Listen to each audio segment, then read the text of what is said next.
महकमा कस्टम पाकिस्तान के कुछ अहम इदारों में से एक। कस्टम का इदारा वो इदारा है जो रेवेन्यू जनरेट करने में अहम किरदार अदा करता है। यानी कि ये कहना गलत नहीं कि महकमा कस्टम मुल्क की मईशत के लिए बहुत जरूरी है। कस्टम हमें एयरपोर्ट से लेकर शिपिंग पोर्ट और हर वो जगह जहाँ स्मगल होने के खदशात होते हैं वहाँ हमें अपनी ड्यूटी सर अंजाम देती नजर आते हैं। बचपन से लेकर आज तक एक चीज का जिक्र हम बहुत सुनते आए हैं और वो है काबली गाड़ियाँ। हम ये जानना चाहते थे कि आखिर ये काबली गाड़ियाँ क्या होती हैं। मालूम करने पर पता चला कि काबली गाड़ियाँ होती हैं NCP गाड़ियाँ, यानी नॉन कस्टम पेड। वो गाड़ियाँ जो स्मगल होकर पाकिस्तान आती हैं और उन पर ड्यूटी टैक्स नहीं दिया जाता, जिससे पाकिस्तान की मईशत पर बुरा असर पड़ता है। सपोज अगर एक गाड़ी यहाँ पर 12 लाख रुपए की है तो स्मगल होके 3-3.5 लाख में आ जाती है। ये ज्यादातर काम अफगान बॉर्डर के रास्ते होता है। अफगान बॉर्डर से चमन और फिर पूरे पाकिस्तान में ये NCP गाड़ियाँ फरोख्त हो जाती हैं। इसके अलावा कपड़ा, टायर्स, टाइल्स, बादाम, ब्लैक टी वगैरह वगैरह भी स्मगल किया जाता है। लेकिन ये काबली गाड़ियों का जिक्र सरे फहरिस्त है। बड़े बड़े माफियाज इन काबली गाड़ियों को सपोर्ट करते हैं। असरो असूक रखने वाले लोग भी इन गाड़ियों का इस्तेमाल बड़े धड़ल्ले से करते नजर आते हैं। टीम टारगेट अपने दफ्तर में मौजूद थी कि अचानक हमारे नुमाइंदे की नजर सोशल मीडिया के इश्तिहार पर पड़ी। जहां सोशल मीडिया पर बहुत से इश्तिहारात नजर आते हैं, वहीं एक इश्तिहार ऐसा नजर आया जो खुलेआम 2 नंबरी की दावत दे रहा था। यानी ये कोई बहुत ही असरो असूक वाला इंसान था जो खुलेआम NCP गाड़ियों को फरोख्त करने की दावत दे रहा था। इस इश्तिहार में बहुत से नंबर आवेजा थे जिसमें आपको डिलीवरी पूरे पाकिस्तान में दी जा सकती थी और गाड़ियों की कीमतों में भी जमीन आसमान का फर्क था। जाली दस्तावेजात भी इन लोगों के लिए कोई बड़ी बात नहीं,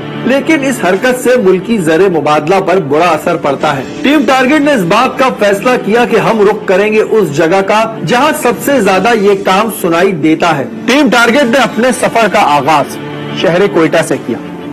हमें सबसे पहले वहां के कस्टम कलेक्टर से मुलाकात करनी थी और जानना था कि आखिर माजरा क्या है और किस हद तक कोयटा कस्टम इन चीजों पर काबू पा चुकी है। क्योंकि हमारे इर्द गिर्द यही बातें जन्म लेती थी कि बलूचिस्तान शहर में NCP गाड़ियां चलाना बहुत आसान है। बलूचिस्तान में NCP गाड़ियों का काम एक जमाने में उरूज पर था, जहां खुलेआम काबली गाड़ियां रोडों पर चलती और शोरूम्स में बिकती नजर आती थीं। शोरूम्स माफिया यहां बहुत सरगर्म थे। किसी शोरूम पर कार्रवाई करना नामुमकिन तस्वुर किया जाता था। अभी की सूरत हाल जानने के लिए हमने कोयटा कस्टम कलेक्टर सईद खान जदून साहब के दफ्तर का रुख किया। हम जानना चाहते थे कि आखिर अब बलूचिस्तान बिलखुसूस कोयटा की क्या सूरत हाल है, क्योंकि ऐसे बहुत से लोग हैं जो यहाँ खुलेआम ये काम कर रहे हैं। डॉक्टर सईद खान जदून से मुलाकात के बाद हमारे जहनों में जो सवालात थे वो काफी हद तक हल हो चुके थे। इनके मुताबिक कोयटा शहर में NCP गाड़ी कोई शख्स नहीं चला सकता और न ही किसी शोरूम पर ये गाड़ियां खुलेआम फरोख्त हो सकती हैं। और जहां जहां NCP गाड़ियां फरोख्त हो रही हैं वहां पर वक्तन फवक्तन कार्रवाइयां होती रहती हैं। यहां उन्होंने इस बात का क्रेडिट पाक आर्मी FC बलूचिस्तान को भी दिया कि उनकी मदद से ये काम बखूबी अंजाम दिया जा रहा है।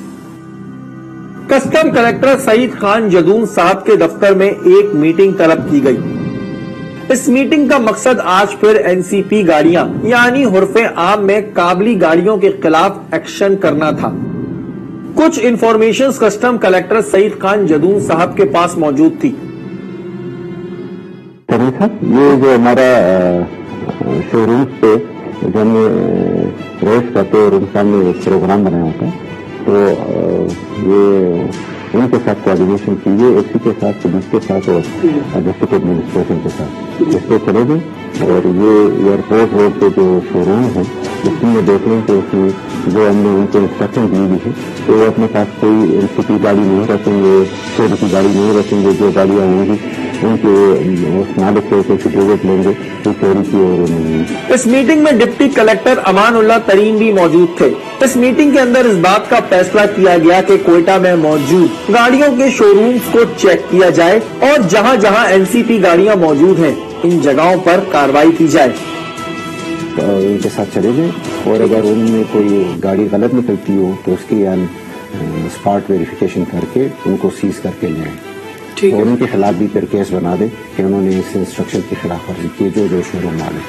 ठीक है सर। इसमें सर ऑलरेडी पुलिस की तरफ से भी इन शोरूम मालिकान को एक नोटिस किया था सर 2013 में। उनको भी उस वक्त भी उनको पाबंद किया गया था कि अगर आपके पास कोई बंदा आता है, आप सेलिंग एंड परचेजिंग गाड़ियों की होती है, तो आप एक प्रॉपर डेटा मेंटेन करेंगे। कौन बंदा एक कोई गाड़ी लेके आ रहा है, कोई गाड़ी खरीद रहा है, उसकी CNIC मेंटेन करेंगे। लेकिन उनकी कंप्लाइंस, क्योंकि ये पुलिस की तरफ से CCPO ऑफिस की तरफ से इशू हुआ था, वो उनकी कंप्लाइंस ये लोग नहीं कर रहे।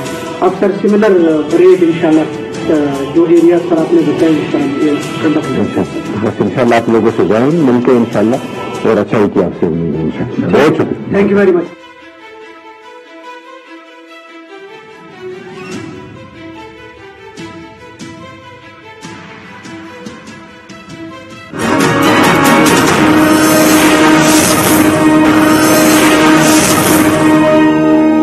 सईद खान जदून साहब की हिदायत के बाद कोयटा कस्टम अपने शिकार को दबोचने के लिए निकल पड़ी, लेकिन हमें भी इस बात को देखना था कि आखिर किस तरह इस माफिया के खिलाफ कार्रवाई होती, क्योंकि ये एक बहुत बड़ा माफिया है और इनके मुंह से निवाला छीनना इतना आसान ना था। डिप्टी कलेक्टर अमानुल्लाह तरीन एनसीपी गाड़ियों के खिलाफ क्रैकडाउन करने के लिए तैयार थे। ये एक जॉइंट रेड था जिसमें पाक आर्मी, FC बलूचिस्तान और पुलिस भी मौजूद थी। हमारे साथ मेजर असफन यार भी इस रेड में शामिल थे। नाज़रीन, सब डिप्टी कलेक्टर अमानुल्लाह तरीन साहब मौजूद हैं, इनसे हम बात करेंगे। अमान साहब, जरा सा बताइएगा कि किस चीज के ऊपर रेड करने जा रहे हैं? FC, पुलिस और कस्टम की मुश्तरका रेड है, किस चीज के ऊपर है? ये red non duty paid vehicles के जो शोरूम्स है या डंपिंग प्लेसेस है, जहां पर जिन्हें उर्फ आम में काबुली गाड़ियां कहते हैं, उन पर रेड के लिए हम इंशाल्लाह एक मुश्तरका कार्रवाई होगी, हम जा रहे हैं रेड करने के लिए। नाज़रीन, एक बड़ा मसला काबुली गाड़ियां जिनको हम कहते हैं, उनके ऊपर कस्टम जो है वो क्रैकडाउन कर रही है। इस वक्त FC फोर्स भी मौजूद है, पुलिस भी यहाँ पे मौजूद है। एक बड़ी कार्रवाई अभी हम देखने जा रहे हैं और जो भी आगे की सूरत हाल होगी वो आप अपनी टेलीविजन स्क्रीन पे देखेंगे। काफिला निकल चुका था। क्रेन के जरिए उठा के अगर चाबियां हैं तो स्टार्ट करवा के लेके चले जाते हैं, ठीक है। और उधर कस्टम हाउस हेडक्वार्टर्स में प्राल के बंदे भी ऑनलाइन ही है, जो जिसका डेटा है बस आप आसिफ आप लोग देख लें जितनी जल्दी हो सके। ये काम कोयटा कस्टम शुरू कर चुकी थी। यहाँ पर मुख्तलिफ इक़साम की गाड़ियां मौजूद थी जो कि हर जाविये से चेक की जा रही थी। अमूमन अवाम के साथ ये भी धोखा किया जाता है कि इन्हें काबली गाड़ियां 2 नंबर कागजात के साथ बेच दी जाती हैं। ऐसी बहुत सी शिकायत अवाम की जानिब से मिलती रहती हैं।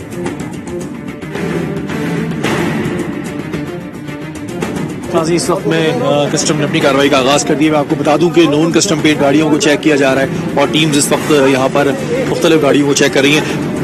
अच्छा अमान साहब, पता किस तरह चलता है कि ये जो है ये काबली गाड़ी है या ये कस्टम पेड गाड़ी, किस तरह पता चलता है आप लोगों को? जो नॉन कस्टम पेड गाड़ियां होती हैं वो होती तो सारी बाहर की गाड़ी होती है, पाकिस्तानी गाड़ी तो नॉन ड्यूटी पेड नहीं होती। बिल्कुल। जो जापान की गाड़ी है या कोरिया की गाड़ी है या जर्मनी की गाड़ी है, जो इम्पोर्टेड गाड़ियां होती है। मैं कैसे पता चलेगा कि जी ये जो है ये इसने कस्टम पे किया नहीं किया? तो जब भी हम गाड़ी देखते हैं तो उनके डॉक्यूमेंट्स चेक करते हैं, फिर उनका रिकॉर्ड जो है क्रॉस एग्जामिन करते हैं। वेरिफिकेशन के बाद ही हम इसका अंदाजा लगा सकते हैं कि ये नॉन ड्यूटी पेड है, काबुली है और अदरवाइज ये ड्यूटी पेड है। पाक आर्मी, FC बलूचिस्तान की मौजूदगी की वजह से वहाँ बैठा माफिया अंदर ही अंदर कोड़ रहा था, लेकिन किसी किस्म की मुजाहमत करने से कासिर था। गाड़ियों को चेक करने का सिलसिला शुरू हो चुका था कि अचानक वही हुआ जिसकी इंफॉर्मेशन थी। गाड़ियों के हजूम में खड़ी 2 नंबर गाड़ियां बरामद होना शुरू हो गयी, जो कि बॉर्डर के जरिए स्मगल होकर आई थी। अमानुल्लाह तरीन साहब ने इन गाड़ियों को जब्त करने का हुक्म दिया। इस गाड़ी की चाबी नहीं है? बोला है, सुबह से बोला है। नहीं तो ये गाड़ी उठा ले बस, ठीक है, टाइम नहीं हमारे पास। नहीं, ये जो नंबर प्लेट लगा है, ये नंबर प्लेट ठीक है, 2 नंबर प्लेट, इसको ले जाए, ले जाए इसको, उठा ले, जल्दी करें।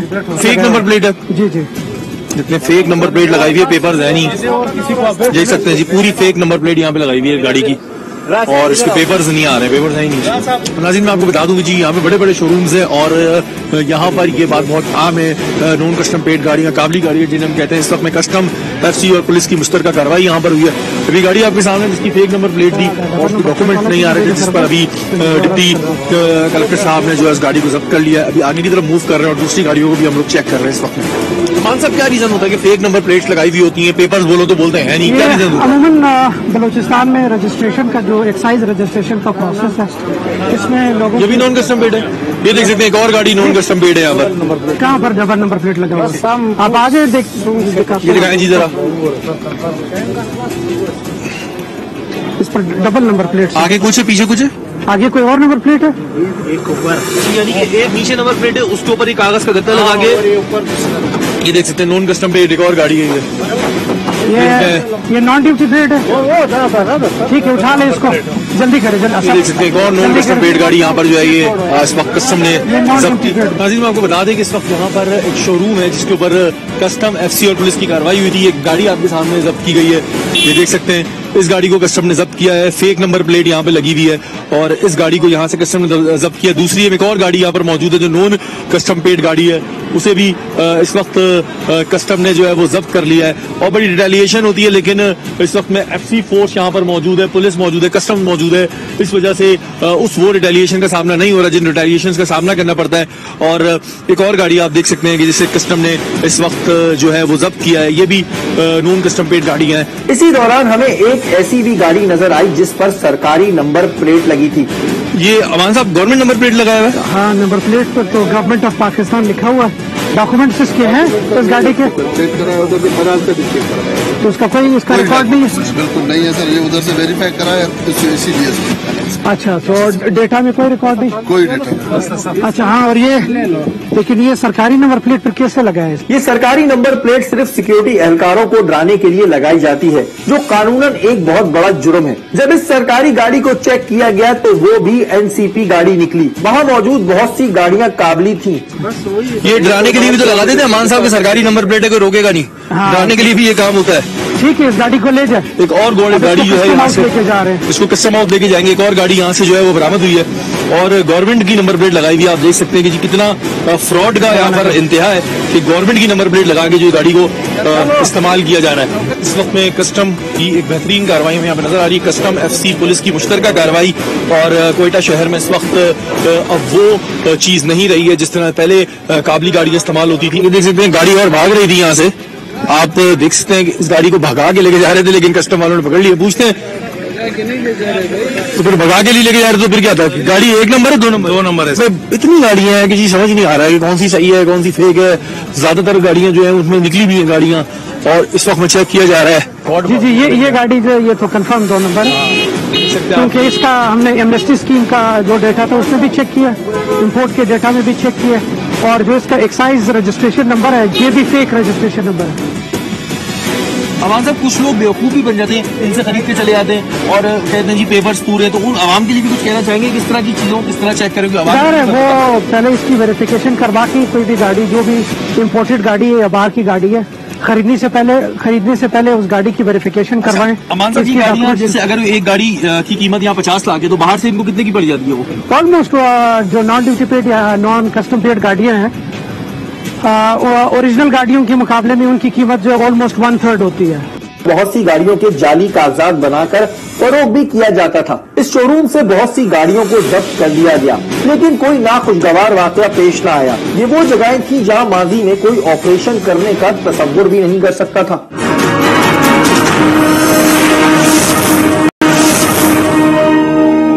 हम ये देखकर बहुत खुश थे कि जो कॉन्सेप्ट अवाम के दिमाग में है कि बलूचिस्तान में एनसीपी गाड़ियां चलाना बहुत आसान है, वो कॉन्सेप्ट गलत साबित होता जा रहा है, क्योंकि कोयटा कस्टम की कार्रवाइयां किसी से ढकी छुपी नहीं।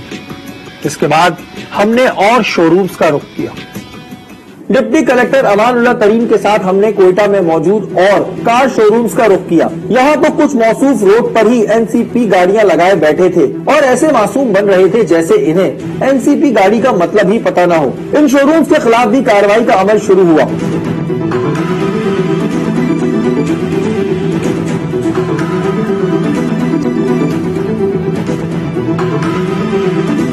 जमान साहब, इस गाड़ी का भी कोई रिकॉर्ड मौजूद नहीं है अभी तक। ये 1996 मॉडल ये बता रहे। एमनेस्टी स्कीम में हमने इसका रिकॉर्ड चेक किया, नहीं है। ये आप जरा इस गाड़ी के बारे में बता दीजिएगा कि इस गाड़ी का भी डाटा और ये चीजें नहीं मिल रही अभी। इनके पास फिलहाल तो डेटा इनके पास नहीं है, कह रहे हैं घर पर फाइल है। एमनेस्टी स्कीम में तो डेटा नहीं है। ये कह रहे हैं कि ये इंपोर्ट की गाड़ी है 96 की। तो हमने जो ऑनलाइन अभी चेक किया है उसमें तो रिकॉर्ड नहीं मिल रहा। कस्टम हाउस लेके जाएंगे, इनकी फाइल भी देखेंगे, मजीद भी रिकन्फर्म कर लेंगे। शुरू में इन लोगों की कोशिश ये होती है कि जाली कागजात दिखाकर एनसीपी गाड़ी को क्लियर गाड़ी करार दे दी जाए, लेकिन जब वेरिफिकेशन का अमल हुआ तो दूध का दूध और पानी का पानी हो जाता है।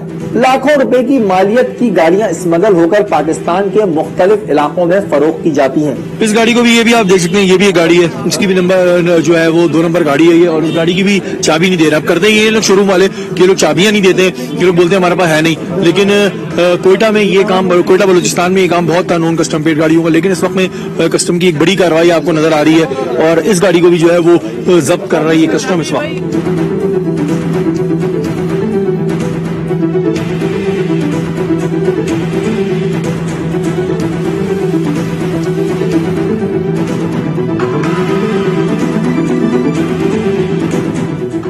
कार्रवाई जो है वो जारी है कस्टम की जानिब से और गाड़ियां जो है वो शोरूमों से निकलती जा रही हैं और काफी गाड़ियां यहाँ से जो है अब तक कस्टम ने जब्त की हैं।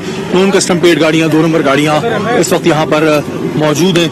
इस बार कोयटा कस्टम पूरी तैयारी के साथ इस काम को अंजाम दे रही थी। इस जगह हमें थोड़ी मजामत का सामना करना तो पड़ा, लेकिन पाक आर्मी एफसी बलूचिस्तान के मेजर असलम यार इस जगह बहुत काम आए। जो लोग कोशिश कर रहे थे यहाँ बदमाशी करने की, वो पाक आर्मी एफसी बलूचिस्तान के जवानों को देखकर पीछे हट गए।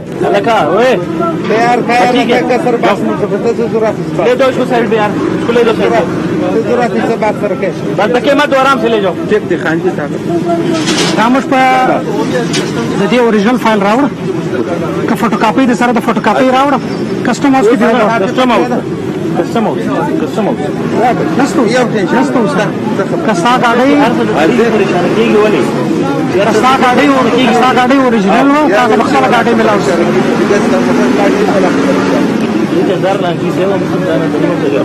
इस जगह से ही बहुत सी एनसीपी गाड़ियों को तहवील में ले लिया गया। कोयटा में मौजूद शोरूम्स में अब वो अंधा कानून नहीं रहा।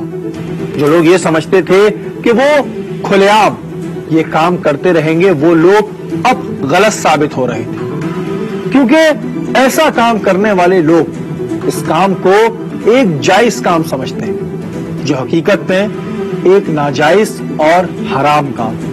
शोरूम्स के बाद हमने डिप्टी कलेक्टर अमानुल्लाह तरीन के साथ यारो चेक पोस्ट का दौरा किया। यारो चेक पोस्ट पाक आर्मी एफसी बलूचिस्तान और कस्टम की एक मुश्तरका पोस्ट है। इस पोस्ट की नाकाबंदी की गई क्योंकि अक्सर औकात चमन के जरिए काबली गाड़ियां और स्मगल हुआ दूसरा सामान शहर में मुंतकिल करने की कोशिश की जाती है। पाक आर्मी एफसी बलूचिस्तान की मौजूदगी की वजह से भी दहशतगर्द अनासर के अंदर खौफ रहता है। जी नाज़रीन, इस वक्त हम यारो चेक पोस्ट डिस्ट्रिक्ट पशीन में मौजूद हैं और आपको एक बात बताऊं कि ये जो चेक पोस्ट है ये एफसी और कस्टम ने की एक mutual check post, joint check post हम कहते हैं कि एफसी और कस्टम की ज्वाइंट चेक पोस्ट है। अमान साहब, थोड़ा सा चेक पोस्ट के बारे में बताइएगा कि एफसी की जगह थी क्या तक? बिल्कुल, ये इससे पहले ये एफसी की एक्सक्लूसिव चेक पोस्ट थी और एफसी गाड़ियों की चेकिंग और जो इनका काम है वो एफसी कर रही थी। हमने एफसी के हाईएस्ट अथॉरिटी से रिक्वेस्ट की कि इसको हम ज्वाइंट चेक पोस्ट बनाएं और कस्टम स्टाफ को भी इसमें अकोमोडेट करें ताकि इसको एक as a effective joint check post काम करे।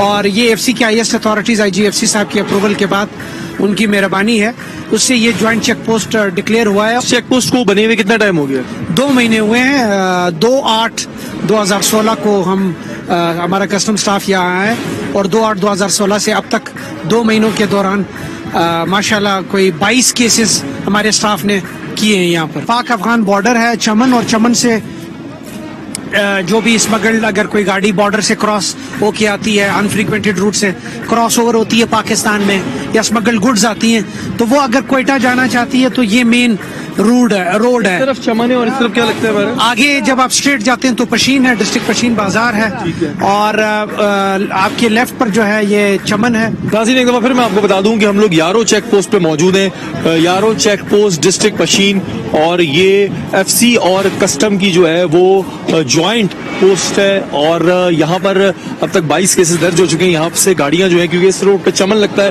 अफगान बॉर्डर से माल होकर स्मगल वगैरह से इधर से आता है, तो यहाँ पर जो है काफी अब तक कार्रवाइयां हो चुकी हैं। इस चेक पोस्ट पर नाका लगा हुआ था और यहाँ चेकिंग का अमल जारी था कि एक और एनसीपी गाड़ी कस्टम के हाथ लगी जो चमन के रास्ते कोयटा जा रही थी।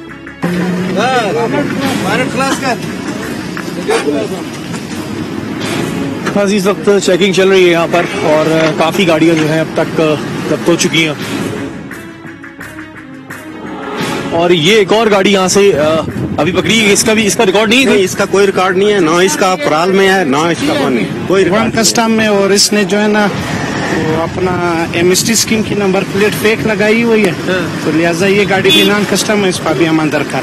एक और गाड़ी जो है वो भी नॉन कस्टम प्लेट गाड़ी। मैं आपको बता दूं कि ये यारो चेक पोस्ट है और इधर से काफी गाड़ियां जो है वो स्मगल होकर आती हैं, और नॉन कस्टम प्लेट गाड़ी है, जाली नंबर प्लेट लगाई हुई थी, जिसको इस वक्त पकड़ा है फौरी तौर पर।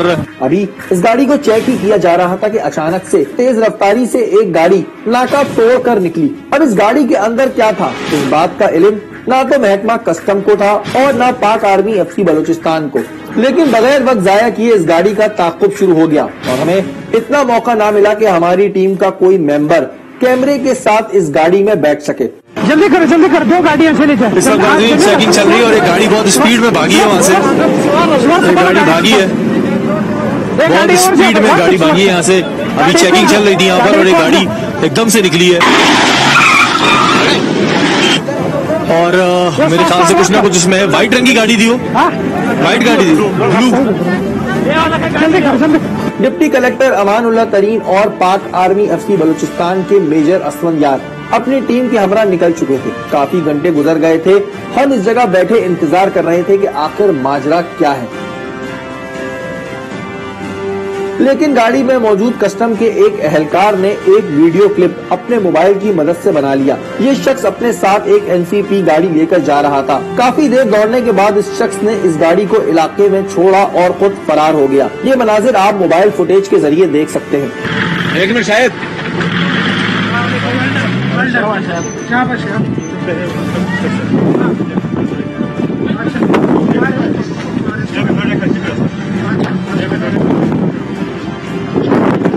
इसके बाद इस गाड़ी को बांधकर यारो चेक पोस्ट पर लाया गया। नाज़रीन, जो बंदा उस वक्त भागा था वहां से फौरी तौर पे, और कस्टम और एफसी उनके उस बंदे के पीछे गई थी। अमानुल्लाह साहब उसके पीछे खुद गए। अमान साहब भागा कितनी दूर तक भागा था? काफी देर से हम लोग वेट कर रहे थे, कितनी दूर तक निकल गया था? ये कोई 20-25 किलोमीटर आगे गया।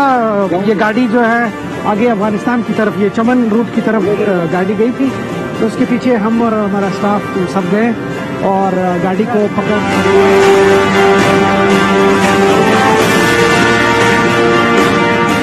हमने डिप्टी कलेक्टर अमानुल्लाह तरीन साहब के साथ कस्टम वेयर हाउसेस का भी दौरा किया, जहां ऐसी बहुत सी एनसीपी गाड़ियां मौजूद थी।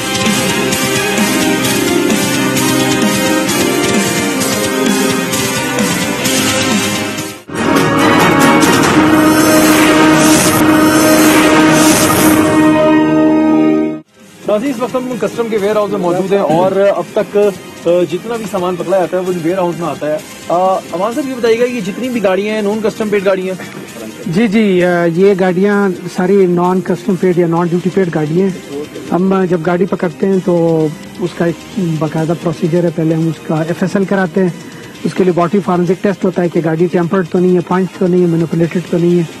तो वो क्लियर हो जाए फिर गाड़ी जो है कन्फिस्केट होती है, जब्त होती है, और अपॉन कन्फिस्केशन जब्त होने के बाद फिर गाड़ी जो है हम ओपन पब्लिक ऑक्शन कराते हैं। कैसे भाई आप लोग रोक लेते हैं इस तरह की जो होती हैं, या गवर्नमेंट नंबर है तो जी जाने दिया जाए? नहीं, हम चेक करते हैं, इनका फॉर्म जी होता है, जितने भी गवर्नमेंट व्हीकल होते हैं they are in the position of form जी। अगर किसी के पास फॉर्म जी नहीं है तो हम उसको इसी टाइम कन्फिस्केट कर लेते हैं, फिर हम कस्टम के हैंड ओवर कर लेते हैं। और होती है मोस्टली गवर्नमेंट गाड़ियां भी रोकी जाती हैं, वरना लोगों के ध्यान में होता है जी गवर्नमेंट नंबर प्लेट लगा दो, किसी ने नहीं रोकनी। नहीं, बिल्कुल गवर्नमेंट गाड़ियां रोकी भी जाती हैं और उनको प्रॉपर चेक भी किया जाता है। किसी पर सरकारी नंबर प्लेट थी तो किसी पे एमपीए एमएनए की नंबर प्लेट आवेजा थी। यानी हर कोई अपनी ताकत का इस्तेमाल एनसीपी गाड़ियों को चलाने के लिए कर रहा है, जिसकी वजह से मुल्क की मईशत पर बुरा असर पड़ता है। 5 लाख की गाड़ी खरीद के आगे बड़ा बड़ा गवर्नमेंट लगा के घूमते रहते हैं, लेकिन शाबाश है जी हमारी फोर्सेस को जो ये काम कर रही है इनको पकड़ रही है। ये देख सकते हैं बड़ी बड़ी गाड़ियां यहाँ पर मौजूद हैं और भी बहुत सारी गाड़ियां डिफरेंट वेयर हाउसेज में मौजूद हैं। ये तो अभी एक वेयर हाउस में है आपके सामने ये और ज्यादातर गाड़ियों के अंदर कुछ ना कुछ लिख के। ये एमपीए बलूचिस्तान है कोई जी, और उनसे ये गाड़ी पकड़ी है और वो भी नॉन ड्यूटी पेड गाड़ियां चला रहे थे।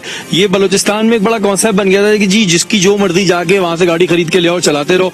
लेकिन शाबाश है जी यहाँ पे हमारी फोर्सेस की कि जिन्होंने इसको पकड़ी है। एमपीए बलूचिस्तान है ये कोई, और इन्होंने ये गाड़ी वहां से जो है ड्यूटी दिए बगैर आए और ये बिल्कुल पकड़ेगा यहाँ पर। और ये गाड़ी आपके सामने मौजूद है। यहाँ पर करोड़ों रुपए की मालियत की गाड़ियां मौजूद थी जो स्मगल होकर आई थी। कोयटा कस्टम की कारकर्दगी काफी बेहतर है। पिछले साल में काफी रेवेन्यू जनरेट किया गया। ऑक्शन करके काफी रकम पाकिस्तानी खजाने में जमा हुई। ऑक्शन करके जो रकम पाकिस्तानी खजाने में गई इसकी तफसील कुछ यूं है। 2014-15 में जहां ब्लैक टी 103.8 थी, वहीं 2015-16 में 174.8 पर पहुंच गई। बादाम जो 2014-15 में 11.5 थे, वहीं 2015-16 में 17.9 पर पहुंच गए।